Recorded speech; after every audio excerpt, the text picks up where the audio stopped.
Hello and welcome to the Feck It Fun, Fabulous and Free Eating Disorder Recovery podcast.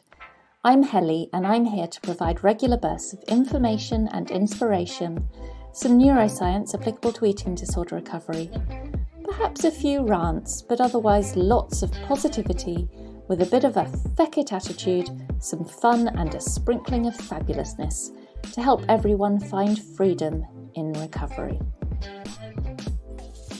Hi and welcome to the Feck It Fun, Fabulous and Free Eating Disorder Recovery podcast. I'm Helly and I'm an eating disorder recovery coach. I've recently made a couple of episodes about exercise and movement compulsions and one about the importance of learning the skills of rest and relaxation when you're in eating disorder recovery.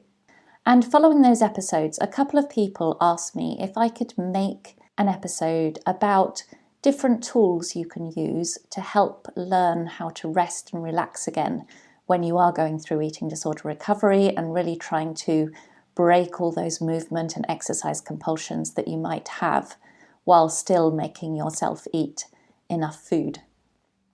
Because rest and relaxation is learning a new skill in recovery, and because it is learning a new skill, it creates anxiety, and with the eating disorder, it will create fear and panic and intense emotions.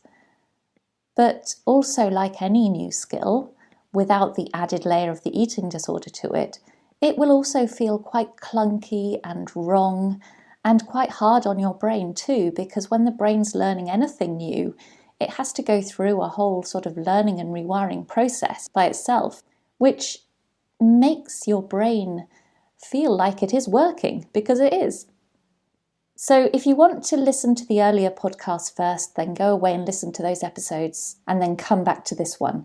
But in this one, I'm just going to give you some tips on how to learn the skills of rest and relaxation again, how to put yourself through that and or manage the anxiety and the need to move when you are relearning it.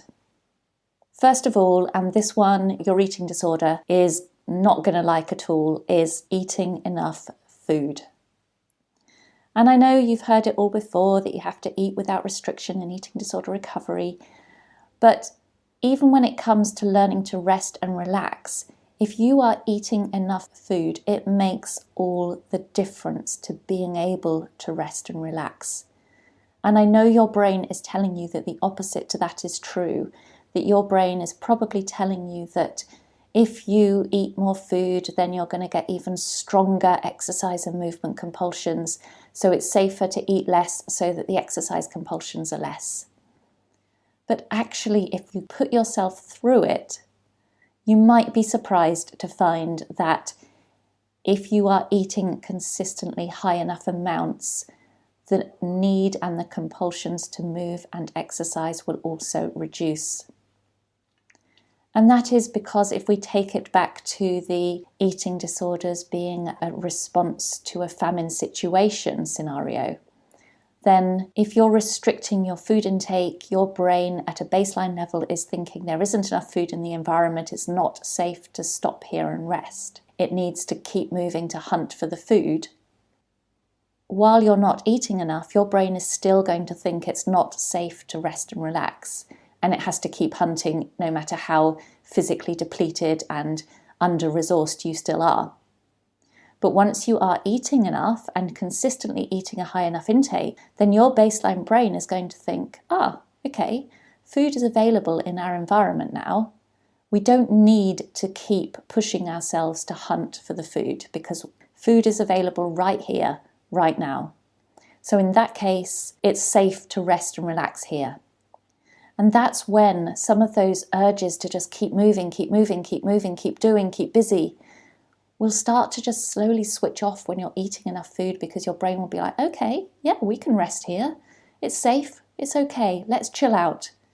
And that's when also the exhaustion will probably hit, when you'll start to feel like, oh my God, I don't know how I kept going for as long as I did because I am just done in.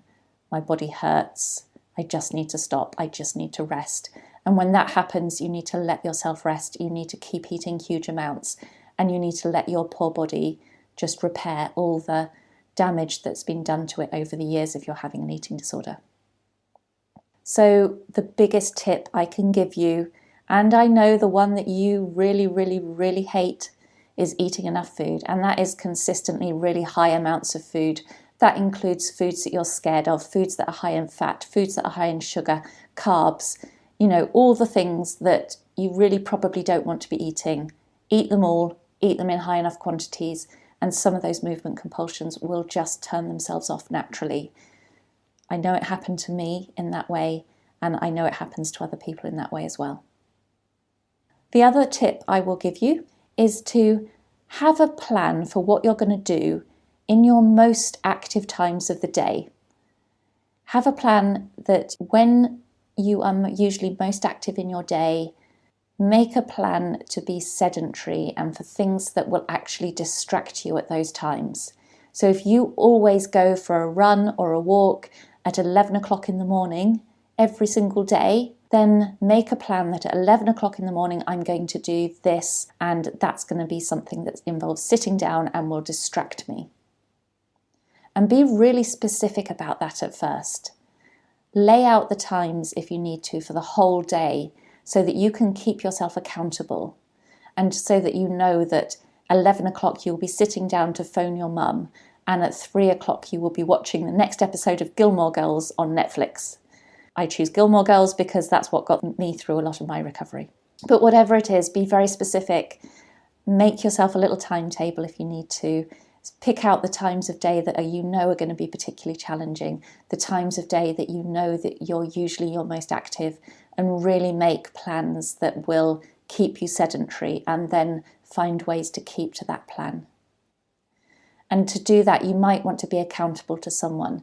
It might be a family member, a friend, a coach, another professional. Just have someone apart from yourself that will be there, that you have to be honest with about what movement you did, as that can help to just make it real for you and make it feel more important to you, and just help you remember why you are putting yourself through this. And of course, once again, eating enough. Please just make sure you're eating enough. It will help. The next idea I've got for you is one that I used in my recovery, and sometimes I suggest it to people that I coach, and that's what's called the Feet Off the Floor Challenge. So the Feet Off the Floor Challenge is basically to spend the whole day with your feet not touching the floor for as much of the day as you possibly can. And you make it into a game. Make it into a game that you have to just be sitting down or lying down without your feet on the floor for the entire day. And the only times of day that you are allowed to put your feet on the floor is if you are walking to the kitchen from the sofa or from the bed to get food and back again. And also you are allowed to if you need to go to the bathroom. But you're not using the bathroom as an excuse to keep going, only when you really need to go to the bathroom. So yeah, make that a challenge, make that a game in your recovery. Do it for as many days as you need to, the Feet Off the Floor Challenge. It will really help rewire it. And making recovery into a game can be a really good way to keep it fun and interesting. You don't need to be standing up and moving all the time. So feet off the floor, sitting down, resting, eating for as much of the day as possible, as few steps as you can possibly do in the day. And of course, feet off the floor doesn't mean that you're doing exercises while you're sitting or lying down. Don't pick up on that one. It means that you are sitting and resting. The other thing is really important and goes along with the eating enough is when you get hunger, respond to it. And when you're resting, you are probably going to start to feel your hunger a lot more intensely than you might when you're busy and you're active. And I know that is frightening because moving and keeping busy, often we do it because it's a fear of hunger. And not wanting to feel the hunger that really is there. So you keep busy, you keep active to try and block it out. But of course, when you stop and you rest and relax, the hunger is going to come through. And it's nothing worse than torture, I don't think, to have to sit for several hours really hungry and not let yourself eat. So when you get the hunger, because you're resting and you're relaxing more, you need to listen to that hunger, but you also need to respond to it. No matter how powerful that hunger is, no matter how much of a bottomless pit that hunger might be, you just have to respond to it all. So let yourself eat as much as your hunger is asking for. And yes, that's probably going to be thousands and thousands of calories if you are in the early stages of recovery, or even later on in recovery when you've got extreme hunger. Just listen to it, respond to it. It will also make the resting a lot easier too, if you go back to my earlier point about eating enough food. One tip I'm also going to give you about how to manage anxiety, and I'm going to make another episode about little tips to manage fear and anxiety. But with this one, if you find that you're getting really, really anxious, there's a breathing technique you can use called physiological sighs. And these have been found by neuroscientists to be the fastest way for the body to calm itself down and to put yourself back into the parasympathetic system, so the rest and digest system of the body. So a physiological sigh is, if you think a bit like when a child has had a big tantrum and they've been screaming a lot. And at the end of their sort of screaming match and tantrum, they start to take sort of these big sort of shudders, if you like, which then seem to calm them. And it's a bit like they take two big gulps of air in and then they blow the air out quite slowly. So it's sort of taking two quick, sharp intakes of breath and then one long exhale. So two sharp intakes of breath through your nose, one long exhale through your mouth. So it's... And just do that a few times, and that is one of the fastest ways to put your body back into a more relaxed state. So use that. You can use that as many times as you need to in an hour, in a day, when you're feeling anxious, when you're feeling afraid, when you're feeling distressed. It will really help. So use it. And also tell yourself, when you're making yourself rest and relax and you're sitting there, tell yourself you are doing the right thing by resting and relaxing. Have that conversation with yourself. And even if you don't believe it at first, even if you don't believe what you're telling yourself, just still tell yourself that I'm resting and I'm relaxing for my recovery and for my future life. Reassure yourself that this is the right thing to do. Take yourself back to your whys for recovery. Take yourself back to why you're doing this, what you want from your future without the eating disorder, the future you want where you can rest and relax as much as you want to. And the same with if the thoughts come in, which they will, because the eating disorders are so predictable, of, oh, you're sitting, you're turning into a big fat slob because you're just sitting and eating. Yes, you're going to get those thoughts, but again, just block them away. Tell yourself, I'm doing the right thing. I'm sitting here. I'm resting for my future, for my recovery. I might gain weight, but that's okay. Even if I get fat in inverted commas, who cares? Because there's nothing wrong with that. And a recovered life in a bigger body has got to be better than a sick and disordered life in a thinner body. So just keep reassuring yourself you're doing the right thing. Keep telling yourself that, and eventually that reassurance to yourself will start to sink into your brain. Once again, because I think it's very, very important, and you can't reiterate this enough, when your anxiety is rising, please eat more food. In eating disorder recovery, just about everybody tells me that they notice that when their anxiety goes up, if they eat, their anxiety comes down, even if their eating disorder is telling them that the opposite is true. So when your anxiety is going up, no matter how much your head is telling you that more food is going to make you more anxious, eat some more food, eat something scary, and feel proud that you've done that. And just see if it doesn't just bring your anxiety down a few notches, because I think it probably will. Another technique I used in my recovery, and you have to remember that my recovery was before the pandemic. So before the pandemic turned lockdown into a thing, I use the term lockdown to help myself with my movement compulsions.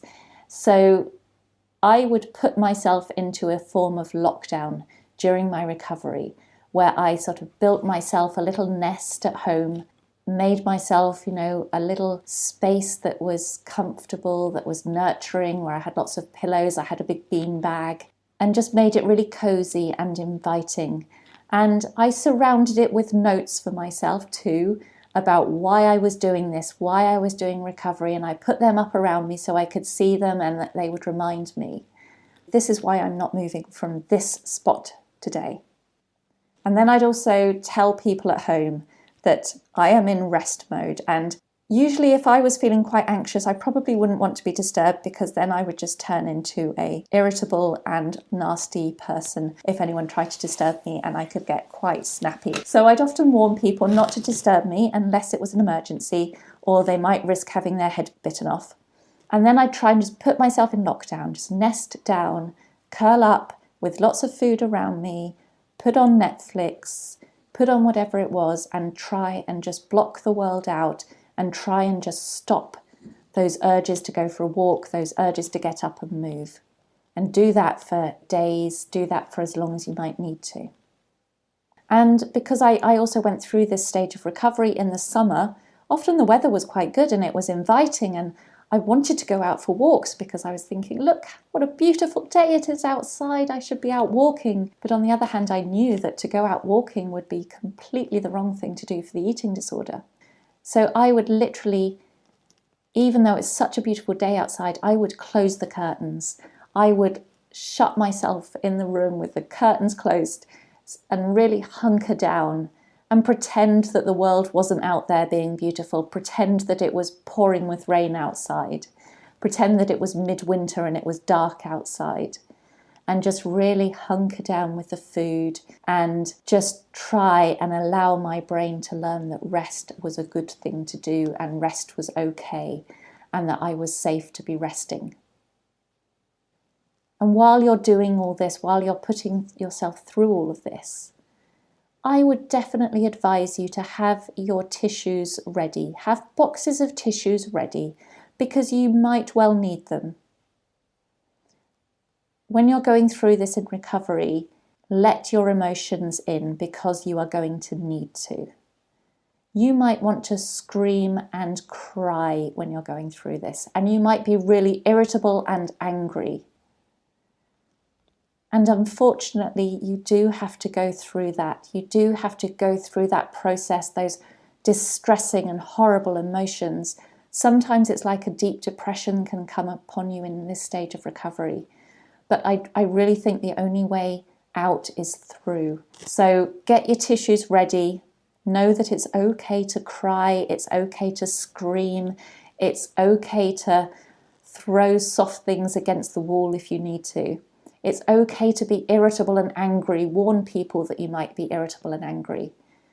But unless you let yourself feel it, unless you let yourself go through those emotions, you probably won't come out the other side, and you'll keep using the movement and the exercise as a way to numb it all down. And it is awful, and it feels like it will never end when you're in it, but it will end, and you will get through it if you just sit with it and just reassure yourself that, this deep emotion, this horrible stage of tears and tantrums and anger will come to an end. It will stop. I promise you it will stop, because nothing lasts forever. So this horrible stage will come to an end if you just sit through it and keep going. And with the emotions, I found music was really good. I listened to a lot of music at times when I was particularly going through those emotional stages, and just sat sometimes and played the music really loudly. If I was angry, I might just play it really loudly and shout and scream along to it. Or if I was sad, I'd listen to sad songs and I would cry and sob along to them, because it really does help to just sit and sob your way through it if that's what you need to do. It helps to process. Music is wonderful, I think, to help with emotions. So use music if that's something that you know will help you as well.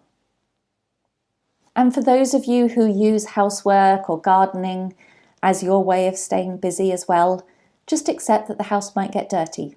And that's normal. In 90% of homes around the world, a dirty house is normal. You don't need to do your household chores every day or as often as you think you do. Let other people do it. It might not be up to your standard, but that's something that needs rewiring too. Your recovery is more important than a clean house. Put your recovery first. And identify other ways that you find as excuses to move and to exercise. Take public transport or the car and don't walk or cycle wherever you're going. If you have a dog and it needs walking, get a dog walker. If you have a garden that needs gardening, get a gardener or get a friend or a family member to come and help you with the gardening for a while. Use the dishwasher instead of washing up. Because it all matters, the eating disorder uses all of these things as a reason to keep standing, to keep moving, and find ways to override them at the moment. And yes, okay, some of these things mean spending a bit more money at this stage, but this is your health and your recovered life that you are investing in. And that has to be worth it, to not live in the chains of the illness for any longer than you need to. If you do still have an exercise tracker or a Fitbit, please throw it away or sell it. They are not at all needed. So get rid of it and then aim to take as few steps as possible every single day. But you don't need a tracker to tell you that. Just as few steps as possible every day. Another good way of getting out of the house without having to move is to go to coffee shops, where you can go and you can get out the house, but you drive there, you order huge calorific drinks and food products that terrify you, and sit and enjoy being around people, but in a positive and recovery-focused way. And then when you're done in the first coffee shop that day, go to the next one and go and sit in that one and keep eating. I know I did a lot of coffee shop crawling in my early stages of recovery, and it was a great way to stop me walking about, stop me moving as much, while also eating big cakes, big sandwiches, big calorie-dense drinks as well. And if you do want to go outside in nature, then going to sit and relax outside somewhere is absolutely great. But only if you know that you can just go and sit somewhere. But if it's going to mean that you're going to find yourself actually walking around for 3 hours and then just sitting down for 10 minutes, then don't risk it yet. Know your stage of recovery, know what's safe for you at the moment. So yes, go and sit outside, go and sit in nature. If you can just go take a book, take lots of food and go and sit in nature in the sunshine, then wonderful. But if it involves walking around a lot, and using being outside as an excuse to walk, then, don't do that, please. Another thing to do is to ask yourself, if this was my last day on this planet, would I spend it moving about compulsively like a demon? I very, very much doubt it. Then do what you would do. Rest and relax, because it just doesn't matter. And the sad truth is that even though it isn't your last day on this planet, well, I very much hope it isn't anyway, it still just doesn't matter if you do sit and rest for the remainder of your many, many days left here on this planet. Because that's a lot healthier than what you're doing at the moment, which is keeping you sick and keeping you disordered and stopping you living the life you want to be able to live. And then the more obvious things I've just added at the end of this little episode, because they are the things that you will all be thinking of already, I'm sure.